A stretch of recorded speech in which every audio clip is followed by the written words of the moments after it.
Bismillahirrahmanirrahim. Alhamdulillahirabbil alamin. Wassallallahu ala sayyidina Muhammad wa ala alihi wa sahbihi wasallam. Amma ba'd. Fa nawayna ta'allum wa ta'lim wa tadhakkur wa tadhkir wa nafa' wal intifa' wal ifadata wal istifadah wal hath ala tamassuki bi kitabillah ta'ala sunnati rasulih sallallahu alaihi wasallam والدعاء إلى الهدى والدلالة على الخير ابتغاء وجه الله بقربه وثوابه سبحانه وتعالى ومن ومشايخنا من صالح النيات إن الله يدخل نياتنا في نياتهم وعملنا في أعمالهم وتضرعنا في تضرعهم إنه ولي ذلك والقادر عليه.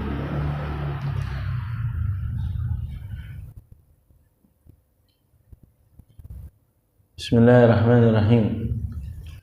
Qala al-muallifu rahimahullahu ta'ala wa nafa'ana bihi wa bi'ulumihi wa bi'ulumi sa'iri salihin fid darain amin. Ila an qala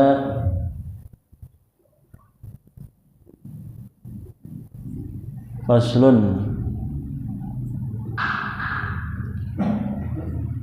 wa kullu ma jaza bai'uhu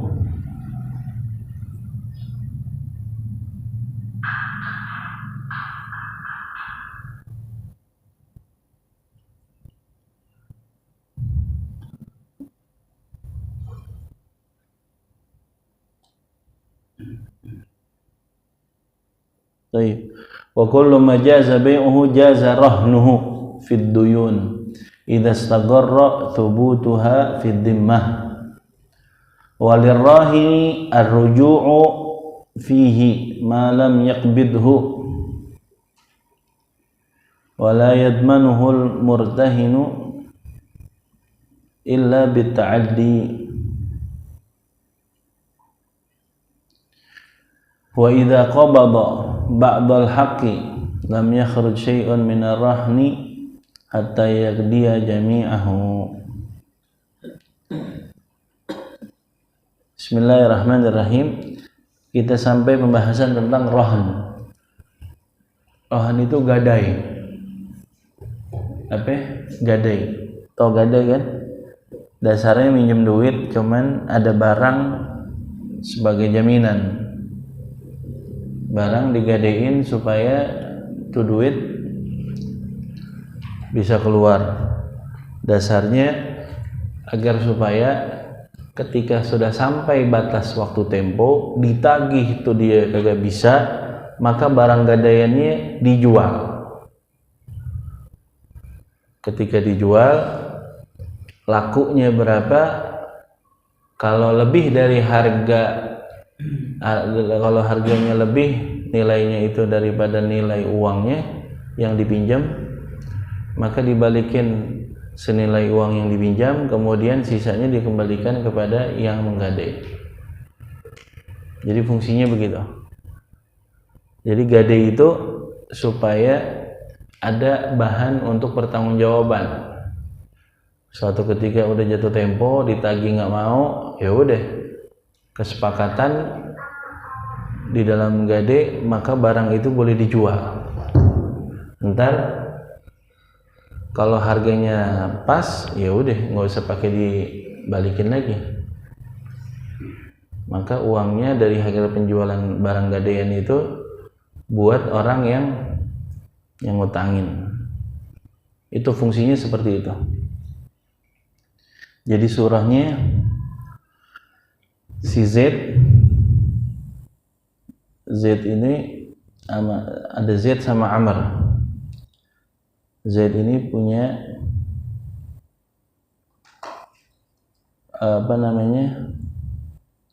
minjemin duit sama Amr senilai 1000 dinar. Dikasihlah tempo 1 bulan, harus dibalikin nih 1000 dinar. Kata Amr bilang ke Zaid, rahantuka dari bil alfi alladhi laka alayya. Saya gadein ini rumah saya dengan jaminan sebagai jaminan daripada duit 1.000 yang Anda pinjam dari ente. Jadi jaminannya apa? Rumah. Kalau sekarang nggak usah rumahnya dikosongin, BPKB-nya, BPKB, sertifikatnya. Kalau motor, mobil, BPKB-nya, gitu ya. Fayaqulu Zaid, maka Zaid bilang qabil tuh. Jadi kalau setiap ada transaksi pasti bilangnya qabil tuh, saya terima. Kayak kita kemarin waktu ijazah kitab Atiyah bilang qabilnal ijazah, gitu ya. Saya ulangi lagi surahnya, gambarannya si Zaid punya duit 1.000 dinar yang pengen dipinjemin sama si Amr. Amr mau minjem duit sama si Zaid, barang gadaiannya adalah rumah atau sertifikat, supaya nanti kalau udah jatuh tempo ditagih sama si Z, si Amr nggak bisa, maka di rumah dijual, dikembaliin 1.000 sisa daripada duit utangnya, sisa dari penjualan tersebut dibalikin kepada si Amr. Pokoknya 1.000 keluar dulu dari penjualannya, gitu ya. Kalau aslinya dalam Islam minjemin 1.000, balikinnya 1.000. Cuman ini dia punya jaminan, bedanya begitu aja. Nah, si Zaid ini adalah namanya Rahin. Namanya apa? Rahin.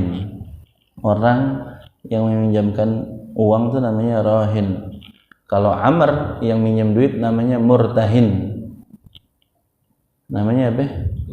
Murtahin. Kalau rumahnya namanya marhun.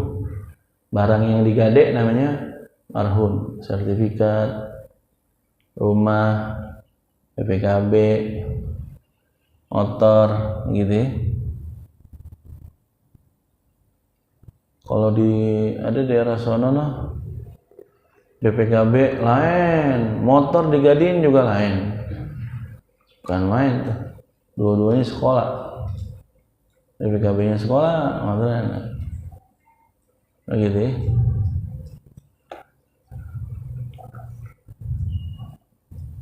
Nah, sekarang lagi ngebahas masalah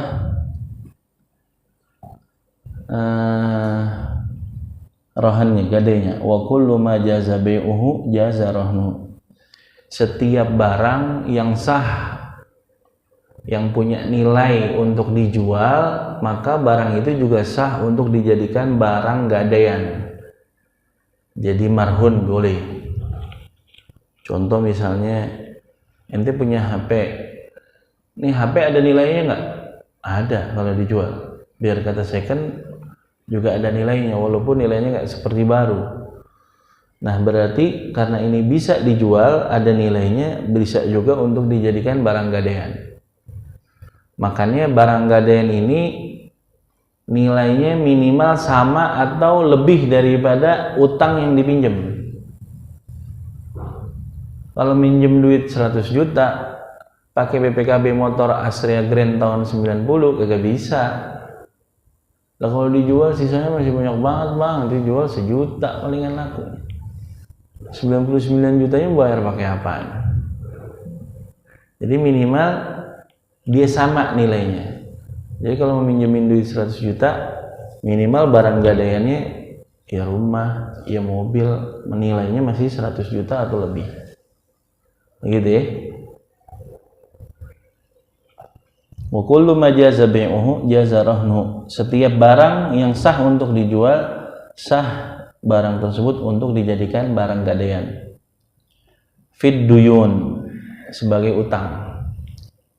Namanya gadaian tujuannya buat ngutang. Idza istaqarra thubutuha fi dhimmah. Kalau udah Istaqarra itu udah netap fi dhimmah di dalam tanggungannya. Ini duit kalau udah dipinjemin, Z ini yang nginjemin duit berapa tadi? 1000 dinar kepada si Amr. Kalau Z udah naruh duit ke Amr, ngasih duit 1000 dinar, berarti udah ada utang itu di dalam tanggungannya si Amr. Itu namanya idastaqarra fi dhimmah. Utang yang udah menjadi tanggungan yang wajib dibayar bagi si peminjam. Fi dhimmah itu artinya orang kalau ngutang atau orang bayarnya entar beli sesuatu bayarnya, itu namanya fi dhimmah, tanggungan kalau bahasa kita bilang. Lu tanggungan lu bayar utang, gitu ya. Itu namanya idza sagarra thubutuha, kalau udah mantap ditetapkan di dalam tanggungannya si orang yang utang.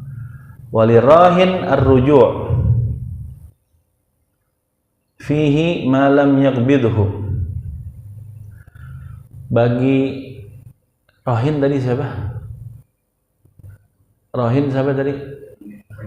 Orang yang memberikan utang, memberikan pinjaman. Gitu ya.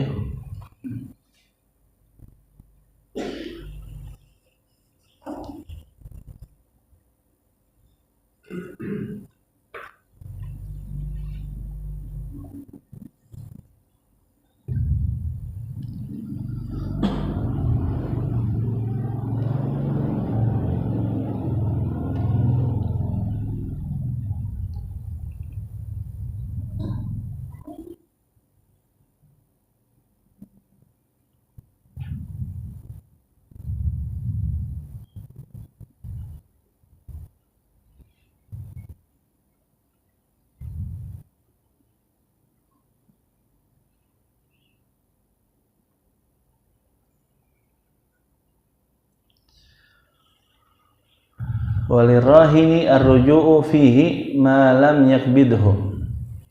Selagi itu si peminjam, si pemberi utang itu dia boleh narik boleh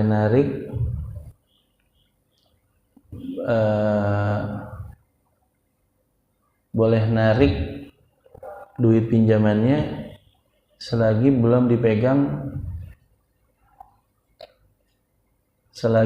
dipegang barangnya itu sama si penggadai.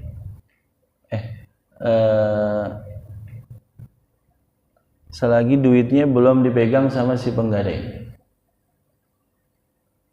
Ini kan transaksi, yang ini ngasih uang, yang ini ngasih sertifikat, kan gitu ya. Saya sebagai Z, itu sebagai Amr. Saya ini boleh saya membatalkan penggadaian tersebut selagi saya belum megang ini yang namanya barang. Selagi belum megang ini saya barang, atau dia belum megang uangnya, saya boleh balik. Atau uangnya udah dipegang tapi si ini belum megang barangnya, belum megang sertifikatnya. Dalam satu majelis kan harusnya begitu ya. Ini diambil, itu dia. Ini agak telat nih. Si sertifikat ngambilnya agak telat. Dikasih uang dulu, terus sertifikatnya mau dikasih. Pas lagi mau dikasih, dia belum sempat megang, dia mau batalin. Rujuk, dia mau balikin aja. Mohon maaf, saya minta balikin uang aja dah. Nggak jadi transaksinya. Mungkin dia lihat gelagatnya seperti orang yang mau kabur, atau misalnya ini palsu apa, atau dia lagi perlu juga tuh uangnya, misalnya banyak alasan yang dia pengen batalin boleh nggak? Boleh kalau dia belum megang. Siapa nih yang memberikan utang belum megang barang sertifikatnya? Wala yadmanuhul murtahinu illa bita'addi. Ini saya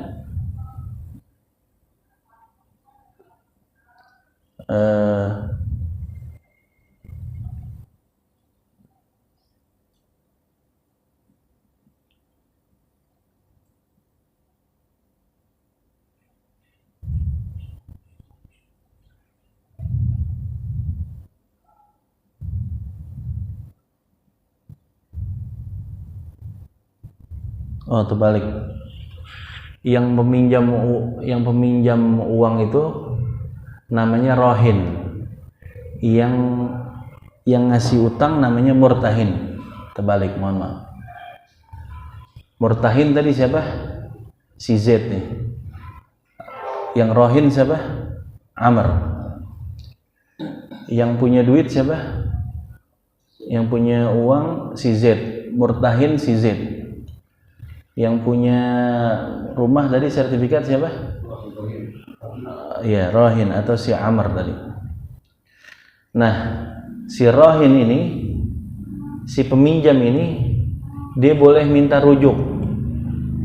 Dia nggak jadi ngutang selagi dia belum pegang tuh duitnya.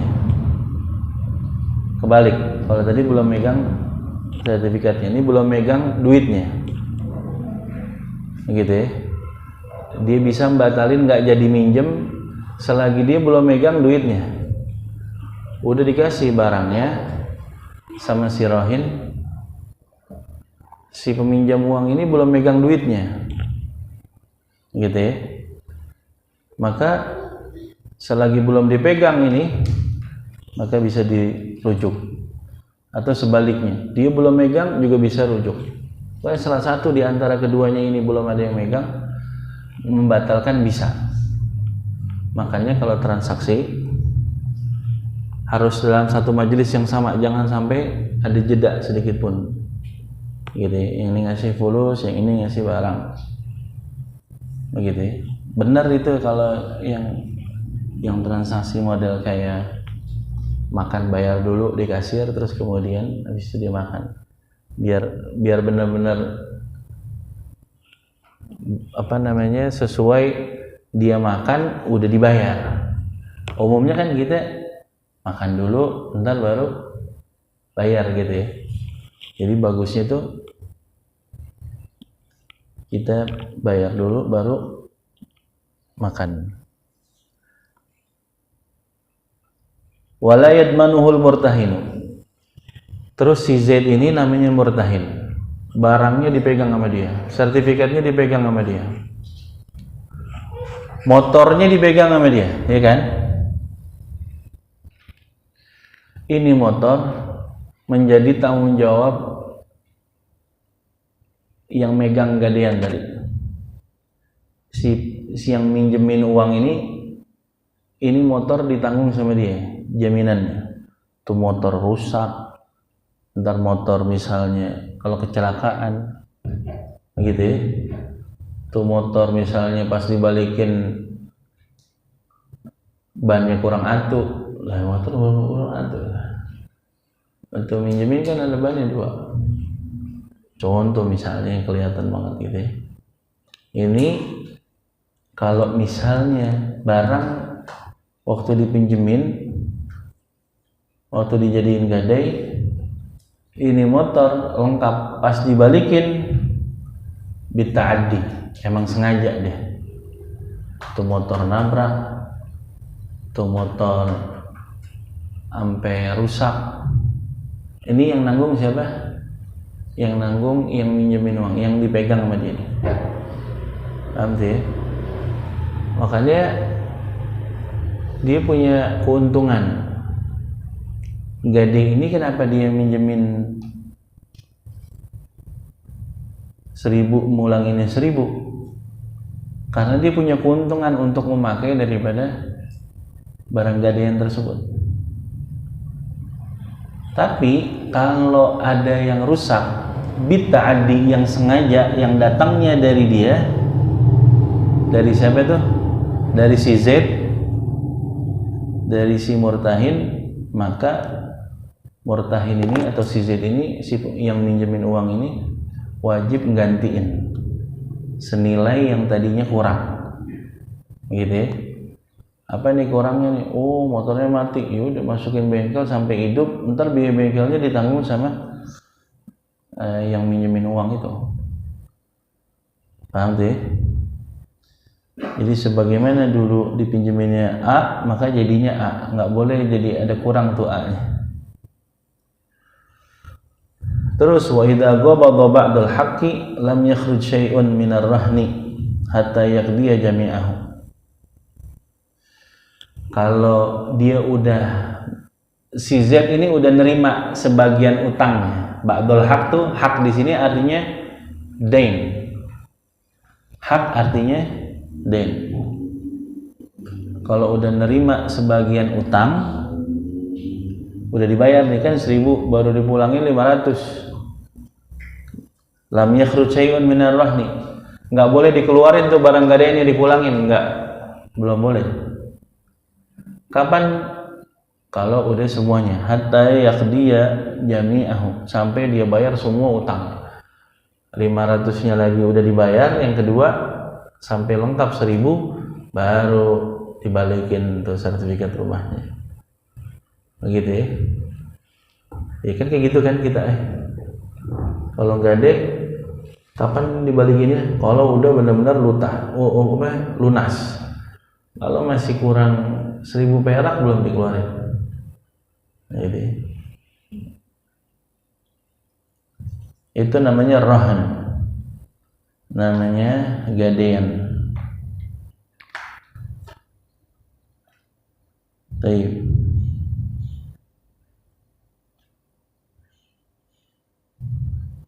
Nah itu harus barang,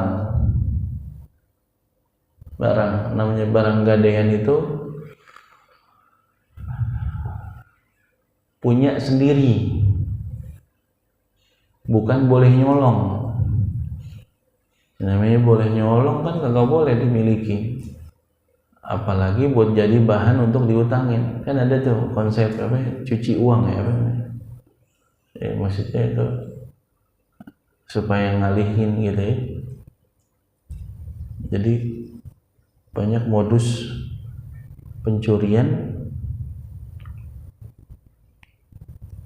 penadah curian itu dengan cara dirental dengan bayar sesukanya, bayarnya murah.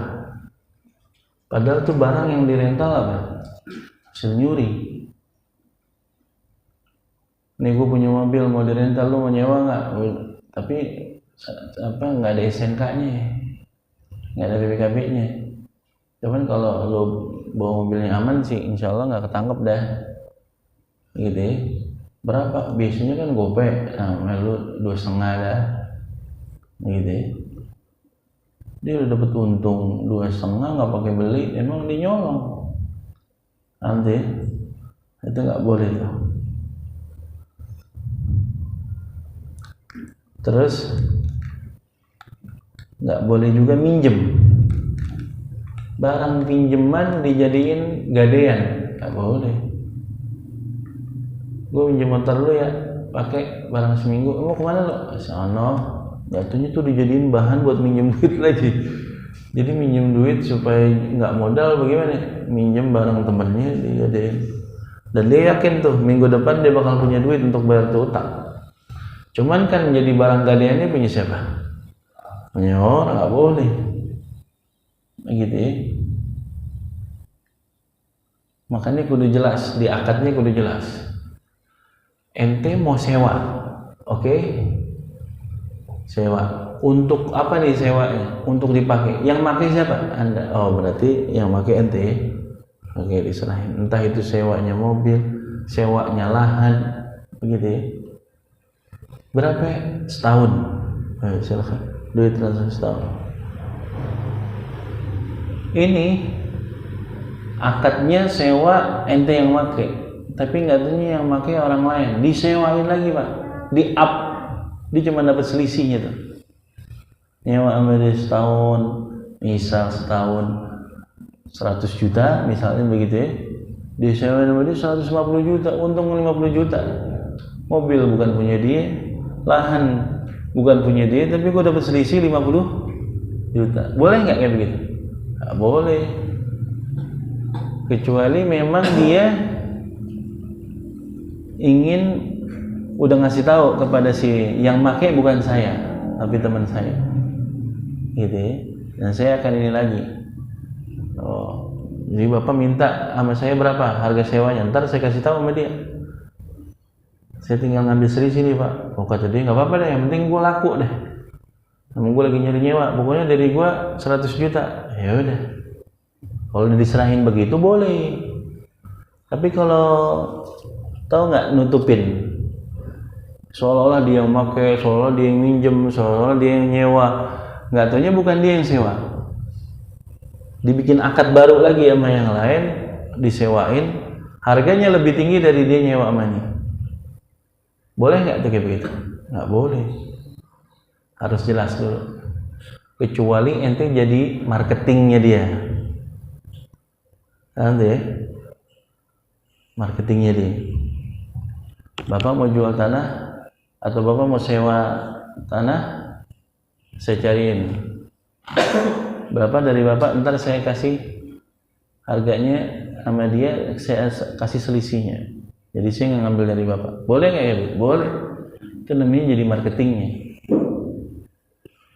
Tapi kalau misalnya seolah-olah dia, berarti bapak pihak pertama, saya pihak kedua, tiba-tiba yang harusnya transaksi cuma pihak pertama dan kedua, nggak taunya yang pakai pihak ketiga, yang pertamanya nggak dikasih tahu. Oh nggak boleh. Jadi segala sesuatu halal dilihat dari caranya, akadnya. Sekarang banyak yang kayak begitu. Iya, bukan marketingnya, bukan.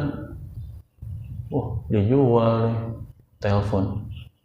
Apa jual tanah? Iya. Bapak nyewain rumah? Iya. Saya mau sewa nih dari bapak. Oh iya, berapa harganya pak? Sekian. Oh iya pak, ntar saya datang ke bapak sambil cari-cari sebelum datang ketemu dia.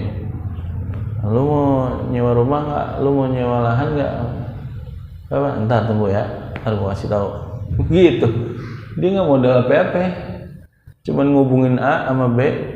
Dia nggak tahu tuh kalau A ini sebenarnya transaksinya bukan sama si B, sama si C nih. Si C juga nggak tahu kalau keberadaan ini tanahnya milik si A.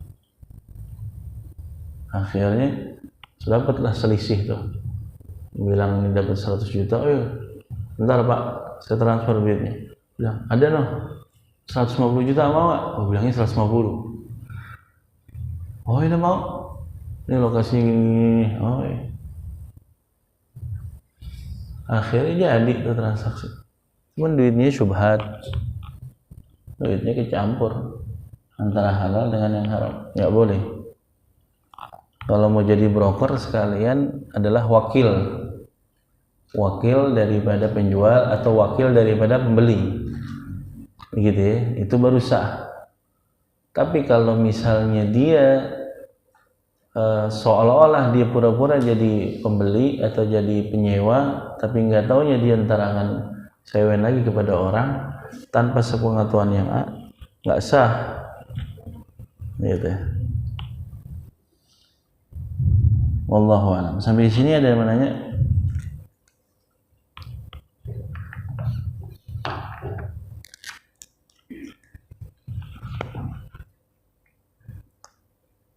Ada banyak ya begitu transaksi. Hati-hati kalau misalnya mau jadi apa namanya? Bisnis, itu harus tahu jalan ceritanya, tahu ente sebagai apa di sini, dan harus benar-benar ente sebagai marketingan, harga ini disampaikan juga ke sana dengan harga yang sama, dan ente entar bagiannya dari ana, berarti udah jelas tuh, ente nggak boleh mainin harga di situ, berarti udah jelas tuh, harga itu harus sama sampai di sana, begitu ya. Ini kadang-kadang broker udah kayak yang punya, udah kayak dia yang punya, padahal bukan punya dia. Tapi kalau kita nyawa, misalkan saya dapat komisi nggak, saya beda gitu kan? Iya, makanya harus jelas di awal. Harus jelas di awal. Namanya wakil pembeli, wakil penjual, nggak mungkin dia nggak dapat bagian. Orang jadi wakil pembeli, wakil penjual itu bukan kayak merebut masjid mau dikasih alhamdulillah, nggak dikasih nggak apa-apa. Enggak, ini bisnis boleh, tentukan tarif boleh. Paham ya? Nah, jadi harus akadnya di awal biar jelas begitu ya. Kadang-kadang nih pembeli atau penjual juga nggak ngorangin orang. Dia bilang, oh teman sendiri, udah pokoknya ntar gue bagi, gede. Dia untungnya banyak, ngasih ke temennya cuman buat beli rokok doang sebungkus. Haram, nggak boleh. Sampai kita dibatasin 2,5% gitu ya. Nah itu wajar masih. Karena dibanding keuntungan dia yang banyak tuh. Begitu ya. Apalagi ada istilahnya uang dengar. Kerja kagak minta komisi. Yang jalan dia, yang fotokopi dia. Giliran cair ngerong-ngerong. Mana bagian gua? Mana? Malu nggak? Kan waktu terima telepon, gua di samping gua. Ya Allah, begitu doang minta duit. Repot lah kayak begini. Jadi biasain dapat duit dari yang halal.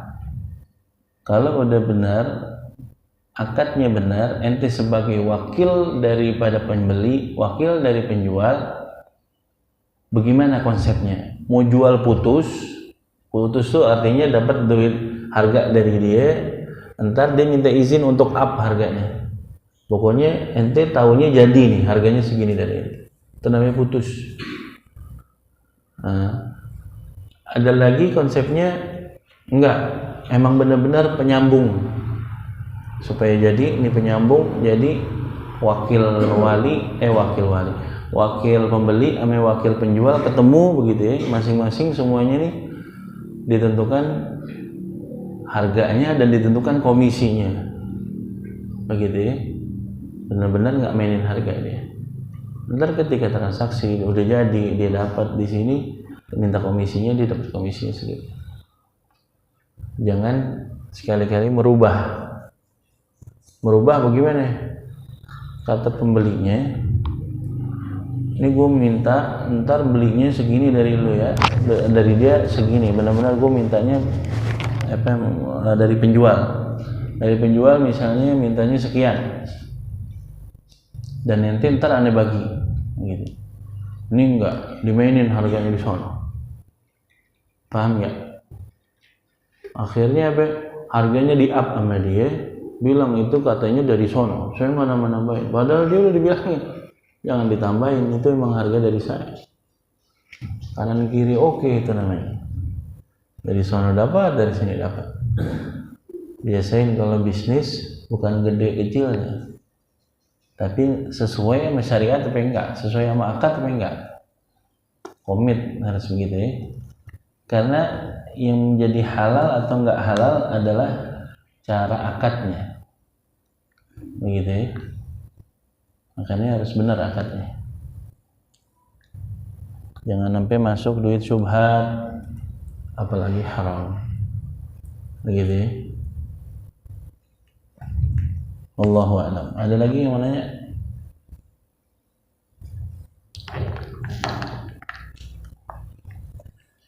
الفاتحة بقبول تمكن رسول المؤمن وشرع شان الباطن وعلى من صرف نصارى إلى حضرة النبي. الفاتحة.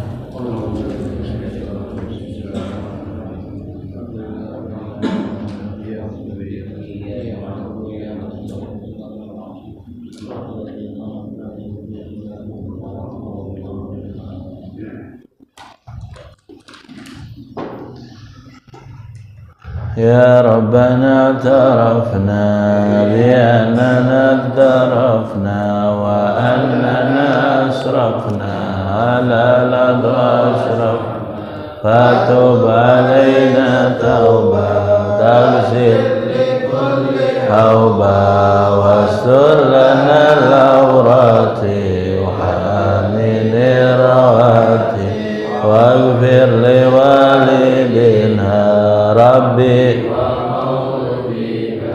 والأهل والإخوان وسائر وكل ذي محبة أو جيرة والمسلمين أجمع آمين يا ربي اسمع فضلا وجودا منا لا باكتساب منا رسولي نحظى بكل سولي بالمصطفى نحظى بكل سولي بالمصطفى الرسول نحظى صلى وسلم ربي عليه عد الحب وآله وصحبه عداد طش الصحب والحمد في البدء والتناهي سبحانك اللهم وبحمدك أشهد أن لا إله إلا أنت نستغفرك ونتوب إليك